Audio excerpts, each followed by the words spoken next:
Hi, welcome back to Community Hotline. Thanks for staying with us. I'm Monica Weitzel, and we're in Gresham at MetroEast Community Media. And now I'm here with Judith O'Connell, who is the director of the Mount Hood, let me do this right, let me say this again, Mount Hood Caregiver Solutions, yes, and the Mount Hood Adult Day Center. Adult Day Center, thank you. Right. There's too many words there, Judith. I can't keep up with it. Well, they're very similar names, they do completely different things. Okay, so, but you are with the Mount Hood Caregiver Solutions. Yes, we are. And that oversees the day center? Is no, that how that works? The day center is focused on our participants, people who need a little help during the day. Mm-hmm. We provide clubs for them all day, and we've been open for about 4 years, and I noticed right away that our caregivers are going to need some extra help. Mm-hmm. So we came up with the idea of having a nonprofit to be formed to help them financially and help them find resources. Ah, okay. So that's where Mount Hood Caregiver Solutions come from. Okay, so we were able Thank you. And I knew this, but I had to have that. Well, it's close, but not the same you thing. know, you forget these things. Yeah. You know how that is. Yeah. And along that vein, the day center though works specifically with people that just need a place to go. Yeah, a little assistance during the day. A little break for the caregivers. Mm-hmm. Our participants that come to the day center can have memory loss or no memory loss at all. As you age, your social circle seems to get smaller and smaller, and Mount Hood Adult Day Center is a solution to expand that social circle and provide supervision for those that need. We help with toileting if somebody needs help with that. Unfortunately, that's part of getting old. Sometimes you need a little help in the restroom, so we're there. We're there for that. Becoming ambulatory. Sometimes it's just hard getting up and out of a chair, or just getting around. So tell me, where are you located? First of all, where is the day center located? 376th and 219th. So the closest is what would be Gleason and 223rd. So there's a crunch over there, and then we're tucked right behind there, so we've got lots of space for people gardening and things like that. So you have outdoor stuff too then? Yes, absolutely. So horticulture therapy, and we go for walks. We have a personal trainer that works with our participants. Really? Yeah. Okay, so tell me, you said you mentioned people that have memory loss and people that don't. Who would be a typical person to come there, and what kind of people are going to benefit from going to the day center? Give me an example. You said people with memory loss, so maybe somebody who's an Alzheimer's patient? Alzheimer's, dementia, Parkinson's, some stroke victims come. And it would be a situation where they're living at home with a family caregiver, be that their wife, their daughter, their son. And sometimes those caregivers still need to work, and in that instance, their loved one would come to us Monday through Friday. So while some they are regulars that are there every day. Oh, okay. And then some just want to have a little break outside and away from each other. So it's a drop-in Just sort of because you service. have a stroke or dementia doesn't mean you don't need a break from your family. Right, So right. it's good for everybody. everybody. From you. And it goes vice versa. Yeah, because being a caregiver is a really, really tough thing to do. I mean, you do it because you love the person, right? But that's a hard thing to do. Mom's still mom and knows every single button you have, and not afraid to push them. Yeah. So for the caregivers, that's a real plus too, to be able to know that you're taking your loved one to a place where they're going to be safe. Yes. They're going to be cared for, and hopefully they're going to have fun. Yeah. And we really make sure that there's a successful day. A lot of times, if you have dementia or you have a stroke or something like that, you wake up and your first challenge is getting dressed. Well, you feel like you failed at that. Someone had to help you. So the whole day feels like it's stacking up failures. Right. And so when somebody comes to the center, we greet them and start introducing some successful events. We have tools for playing cards so they can hold their cards right if they have a stroke and they need a little bit of help with that. We have cooking club, and we have interns that will help with cooking club so they can have a successful cooking experience. So we try to create those successful days. I like that you focus on the successes. My mother had Parkinson's, and I know that as she got older and it became more progressed, it was difficult because things that had previously been so easy weren't anymore, and it was depressing and sometimes embarrassing and frustrating.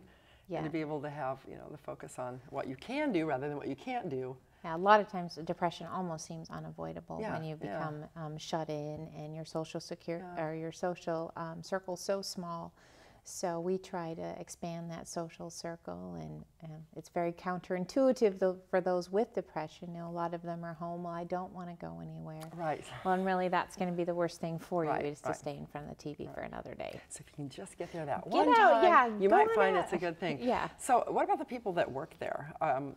Do you have people that have been there a while? Yeah, we have, I would say 85% of our staff has been with us since we opened, and the rest we've added as we went. So we've got a lot of longevity with our team. Do they build relationships with the people that come in? Yeah, we use the best friends approach. So an example of that is some caregivers will come in and they'll stand right over you and look down and, do you want a cup of coffee? How are you doing? And we don't do that. We're going to sit down with you and say, hey, I'm going to grab a cup of coffee. Do you want one too? I like that. So we're going to meet them where they're at, as opposed to talking down to them and serving quickly and running off. You know, we're going to sit down and have that relationship with them. Yeah, instead of the waitress, it's the your friend that came to join you for the meal. And we have a lot of really great community relationships. So community partners? Yeah, so CAL, Center for Advanced Learning, they have their health students, and they come in and they help us out, and we'll interview. We work a lot with them in their media department. Oh, so, good. Yeah. And then Mount Hood Community College, we also have interns that come there. So you can't do it without community partners, can you? No, I mean, everything is so much more successful when we partner. The quality of the care we can offer based on the interns and the mentoring we do is phenomenal. I'm really proud of that. Wow. Well, you've convinced me. Tell me, how are you funded for your? We're privately funded. I am a result of the recession. My husband and I were watching our 401k go down, and we said, well, if we are going to lose, let's lose on our own terms. So we took everything out of our 401k and sunk it into the day center. Wow. And it's been, other than my kids, I have to say that, it has been a really rewarding, wonderful thing that I've done with my life. I'm just real passionate about it. That's great. But you are 501c3? Yes, so the Caregiver Solutions is a nonprofit. Okay. And that's the piece that we're throwing a gala for, and trying to raise awareness of what caregivers are going through. When I started, I was very focused on our participants. I wanted to make sure they got all those things that we've talked about, the successful day, but our caregivers were coming in exhausted. They had limited resources.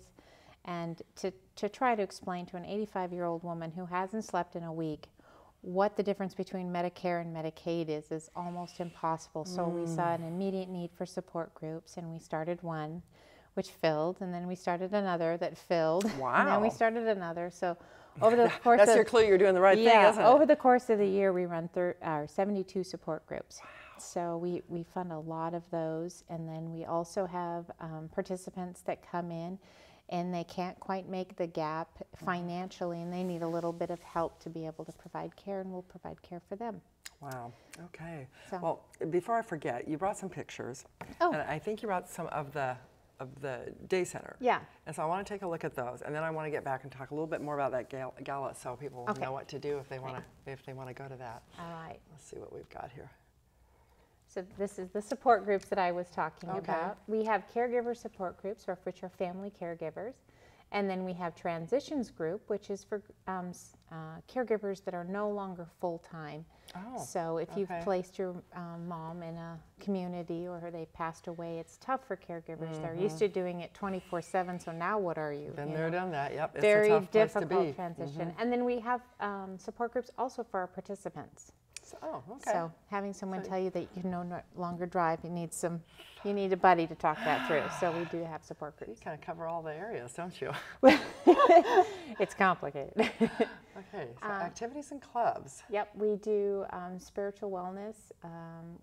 That's Pastor Sam up there. And I have met Pastor Sam before, He's an amazing guy, and he leads our daily devotional.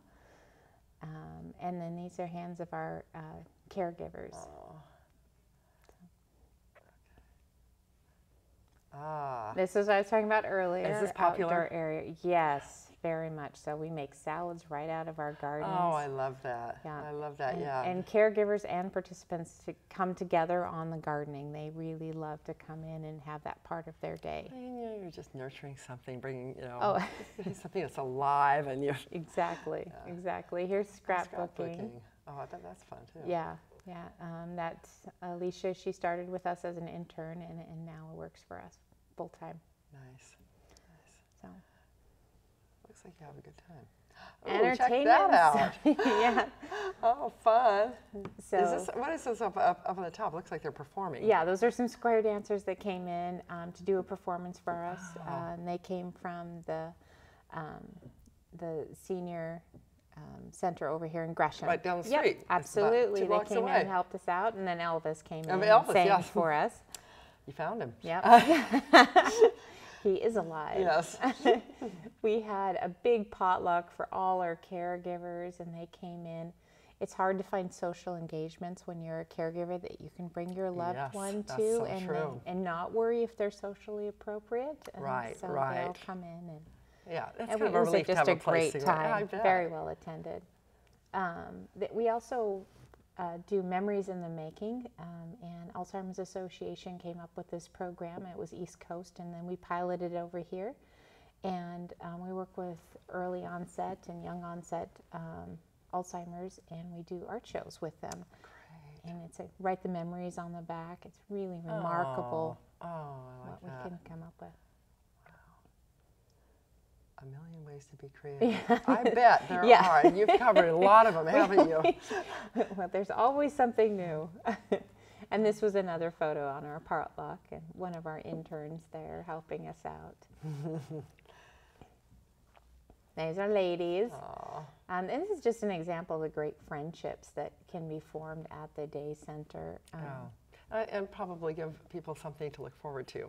Get out in the morning, it's like, oh, I'm going to go see my friend so-and-so today. That's great. Because that can be difficult. Like you said, your shrinking social circle. Yeah, that can be really tough. So the gala that you have, I want to get back to that. Oh, yeah. The date of that is February 6th. February 6th. Is that correct? And where is that going to be held? That's at the center. Okay. So it's over there by 223rd and Gleason, tucked in behind there. And that is from 4:30 to 7? Yes, is that 4:30 right? So it's to in 7. The afternoon. Yep. Okay. And what we're trying to do is honor and shed light on what the daily activities of the caregiver. What are they going through? There's so much talked about how hard it is to have Parkinson's, how hard it is to have Alzheimer's, but very few people are talking about the fact that the caregiver is more likely to pass away than the person they're caring for. Isn't because that incredible? It's such a trying job. Yeah. So talk about that a little bit, because I know as a caregiver, you have an incredible amount of stress. You feel responsible for somebody who needs a lot of care. Right. It's very easy to put your own health needs at the bottom of the pile. Tell me, what else should people be aware of if they find themselves as a caregiver or know someone who is a caregiver? Well, one of the quotes I just recently got from a caregiver that was one of our first, her husband was the first participant that we ever had. Oh, wow. And she cared for him and was devoted to him. She felt like there was such a thing as too much devotion. Really? Because as soon as he had passed away, then her body had given out, because your endorphins kind of keep you going in the emergency situation, but then there's an end to that. And so when she finally relaxed, her body was just tired, and her quality of life had gone downhill significantly. And she felt like if she had taken better care of herself during that time, she might have a better quality now. Yeah, and that's sad. That's sad to think that. I don't think people realize that when they're in that place, as a caregiver, that if I'm not taking care of myself, for one thing, I'm going to be no good to the person I'm caring for. And what happens when when I'm done with that particular job, if you lose that person or they move on to a place where you're no longer having to care for them. Even if you're there part-time, that changes. Like that transitions group, I'm sure is really helpful for that. Absolutely. That's a big topic in support group, is being prepared. What happens if you're not here? What do you want to have happen? Because it's happened for us. Our caregivers have passed away, and that just fuels my passion for the nonprofit, that we really need to get the word out so people can have more support and know what's available to them. And it's hard to ask for. Mm-hmm. That's what I found. It's just asking for the help, because you think, this is my responsibility. My job. It's betrayal if I, if I'm asking for help, it's saying I'm a failure as. You tie such heavy words to asking for help as a caregiver. Yeah, so it's very emotional. It's very emotional. It's very, it's a fragile kind of a relationship, really. It is. You know, that's a tough one. And then after a caregiver perhaps loses a person, if the person passes on, that is a really difficult situation there. But you have support for those people? I mean, like for a caregiver? Support group after? Yes, that's our transitions group. That's the transitions group. So at this point, we've got caregivers that came in and they went to the support groups for years while they were with us, and then they transitioned into the other group, the transition group, and transition groups, exactly. And that group has helped build the friendships because they're going through like experiences, and they've done things like go to the beach and they go to movies together, and they've really bonded together to survive. Yeah. To know that it's okay to have fun. And it's okay to laugh again. Yeah. And sometimes it's okay to feel relief. Yes. Because that's a tough one, I think, for people that are in that position. Because, like, you know, I feel guilty because I feel relieved. Yeah, I feel like I've been mourning this whole time. Do I really need to keep mourning? Yeah. That's it's very difficult. Yeah, so that's important. Yeah. That's good to know. So what would you like people to know then? What's the most important thing you want people to take away from this, besides coming to the gala? Well, absolutely come to the gala. But what I want people to know is that there is a lot of support for caregivers out there. They don't need to be on their own, and they can go on our website or call me personally. That's part of the nonprofit piece that I do, is share information. If somebody is lost, they don't know what to do for funding, they don't know how to get on Medicaid, give me a call and I'll make sure they get the right phone numbers and are set up. So you'd be they're a good not resource alone. there. Yeah, they're not alone. And if I happen to know someone who is a caregiver who I see is struggling, I could refer them to contact you or to look on the website. Absolutely. We're not going to be the answer for everyone. Yeah, but you're a good resource and a referral. Yeah. Oh, good. That's wonderful. Well, that's hopeful for people, and I think caregivers need to realize that they are appreciated, and that we can't do without them in our community, but that they need to take care of themselves. It's a swelling population, so we really need to, as a society, figure out how we're going to care for them. Yeah. Well, the baby boomer generation. How do you care for a caregiver? Yeah. I know. There's some of us that are kind of straddling that line there. So yeah. Well, thank you, Judith. I appreciate it. And so if people are interested in the gala is open to the public. Yes, it is. Okay. Yep. So if we want more information, we can go to your website. Yep. Go on the website. It'll tell all about it. Okay. And tickets in advance or at the door, or they can get the tickets either by going to the website, or they can come to the door. And what can we expect at that? Ooh, it's going to be fun. So tell me about we just booked a jazz trio that will be playing for us. We have a cellist that'll be playing in the basket room. We've got wonderful baskets that have been donated to the event. Oh, fun. Like baskets full of things, or just baskets that are beautiful baskets? Or baskets full of things. So we have... So things that you can bid on, maybe? Is that like a silent auction? Silent auction, exactly. And so we'll have about 30 baskets there that you can bid on. There's going to be speakers talking about their journeys as a caregiver, and family caregivers will be put in a drawing, and they have opportunity to win a $500 basket. Oh, nice. Other drawings throughout the night. We just want to make sure that we're stopping and saying thank you for what you do, thank you for the efforts you put out. Is this something you should show up at 4:30? Could you come? Yeah, you should be there at 4:30. Okay. Otherwise, I'll outbid you on your basket. Okay, that's a challenge if I ever heard one. Okay, thank you very much, Judith. I appreciate it. Thanks for having me. You bet. And thanks so much for watching this episode of Community Hotline. Mount Hood Caregiver Solutions and the Mount Hood Adult Day Center are places that are doing good work in our community. So do support them. Go to the gala. Go check out the website if you need more information. And if you're a caregiver or know someone who maybe needs a little help, you know where to send them now. Thanks for watching. I'm Monica Weitzel. We'll see you next week.